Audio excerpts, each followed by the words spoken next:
Okay, so the secret, obviously, to playing between the lines, not only is finding that space and understanding where the run is, where you should make the run as a midfielder, and I'll come back to the fact that as a midfielder, we should always be on our toes, right? Whenever our defence have the ball, midfield, you want them to play through you, because the alternative is they go over your head with a long ball to the centre forwards. And, you know, that's fine if you've got Peter Crouch up front or a huge centre forward, but it doesn't make for a pretty game. It doesn't make for midfield being used very well. And ultimately, 9 times out of 10, you'll give the ball away and it'll come straight back at you. So the ability to keep the ball on the floor and play through the middle of the park relies heavily on midfielders who can actually move into space and know where that space is immediately. So we've already highlighted that the space, one of the key areas, is here. So in between the midfield and the defence. Now, we've already said as well that an attacker can drop into that space, or a midfielder can make that run into the space to pick up the ball. But there are some key elements to this as well, because let's just use this as an example. So my fullback's got the ball, he's looking to play into space. My midfielder's made the run, he's created a huge amount of space in between where he is. I played that ball up to him. He's now got the opportunity to turn on the ball, and then he's got options. However, he has to be able to control that ball straight away. So it's watching the type of pass that you give to that player who's found that space. It's got to be crisp, concise. It's got to have the right weight on it so that the player can stop the ball straight away and then enable himself to have enough control of it to turn around and then be facing the right way to play the next pass. And then what about the two centre forwards here? What's their job? What do they do? Well, the first centre forward in this example needs to take this defender away. So he needs to take the defender away. So he needs to come out of the way, really, and bring that defender with him, okay? And that then opens up a massive space for my second centre forward to run in behind. And now if we time the passing correctly, that should mean that he's not offside, okay? It might not always work, and in fact it doesn't always work, but nevertheless, let's go back here. If I'm the first centre forward and I'm just taking this guy completely out of the way because I'm making a run that I know my midfielder isn't going to pass to me because I'm just taking a defender out of the way, this is where we have to be clever. And instead of passing to that first run, I'm actually looking for the second run, which is my other centre forward, and then I'm playing that ball in here so that my other centre forward can have an opportunity. But what are the key elements to that? Well, the key elements are thinking, so making sure that I know when I get the ball, I can turn because I've got the space. And when I turn, I've got options up front. But it's also relying on the centre forwards not being static as well. So we've already talked about how the midfield constantly need to be moving, constantly need to be running into space all the time. But the centre forwards need to do the same thing. So if you're playing with two up top, one centre forward has to take priority really in terms of, yeah, whenever the ball's on my side of the pitch, whether that's right or left centre forward, whenever the ball's on my side of the pitch, I'm going to be responsible for taking that man away.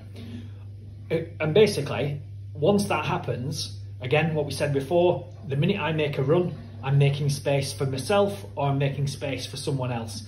And in this instance, that first centre forward taking that runner away, taking that defender away, making that run, gives an opportunity for the second centre forward to actually create the space for them to actually have an opportunity. And if we look at this side of the pitch, so let's just put everybody back into the positions they would normally be in. So we're just looking at one side of the pitch now, okay? So one side of the pitch, if I come round here, and let's look at this side of the pitch. So we have a fullback here. We've got a winger, centre mid, and two centre forwards up there for the Blues. And then against them, 3 defenders. So you've got your 2 centre halves, 1, 2. You've got a fullback, and then you've got a midfielder, a wide midfielder, and a centre midfielder. And that's literally what you're playing through. As a fullback, when we play out from the back, and we're playing, we start off from a fullback position, you're looking to put the ball down the line, right? Now that the first thing we say is use the width. So we're looking to play down the line. But actually, if their wingers or their midfielders have stayed out wide, then there's not going to be any space on the line, which is why we try and play through the lines. And that's why this space here becomes really important, because that's where we can play through. And obviously that's where the midfielder would make his run to create that space. But let's just say, for instance, he makes that run and then the fullback comes in to challenge him. What have I got then? I've got a one-on-one with their midfielder. So actually I can push on ahead of their midfielder. He's then got to come back in to mark me, which means as a fullback, I can then start to drive the ball forward myself. So I don't have to make a pass at this point.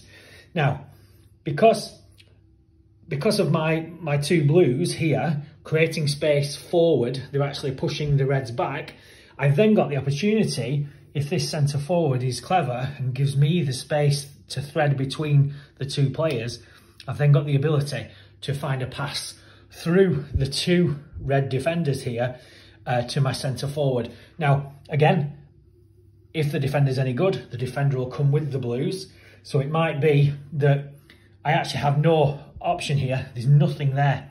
But what I do have, if I change the angle, of this and I actually watch, and angles in football are really, really important, because just by not going too far with the ball, I can actually open up a load of different angles for myself to play better passes actually. So in this instance, everybody's marked up, but I've gained yards because they've pushed the defenders back. And now I've got an opportunity to play the ball up to a holding centre forward. This will be the pass. So I'm actually missing out this side of the pitch and I'm going direct down the middle. Or perhaps there's a blue midfielder who's finding space. So I've got the opportunity to thread a ball through to the middle of the park, where again, he's found space. And then if I did that and I got the ball into the middle of the park, then he's got options, because if we look at this area here, this triangle here, then he's got an option to thread through to this centre forward. He's got an option to wait for this blue to make a run and thread it in here.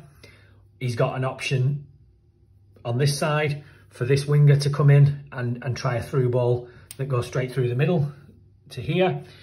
Loads and loads of options, but only because in this scenario we've done a lot of moving around. We've actually moved the opposition with us. We've pushed them back, we've harried them, we've managed to manipulate their two lines of four into, actually, if you look here, and this is just on one side of the field obviously, but we've actually manipulated this so that there's no wide midfielder. They've actually we've now almost got like a two fullbacks almost, and a deep lying midfielder here, because we've pulled a centre half over and they've only got one centre half here. And actually, if we've got a strong attacking midfielder, we've actually got an overload just on the edge of their box. We would have an extra player, and that just by, and this is all about movement, just by making those runs and actually creating the angles for a successful pass and managing our pass, controlling our pass, keeping an eye out for who's next, who do we pass to next. Once we start to think about these things, we'll find it very easy to pass through our opponents and create those opportunities.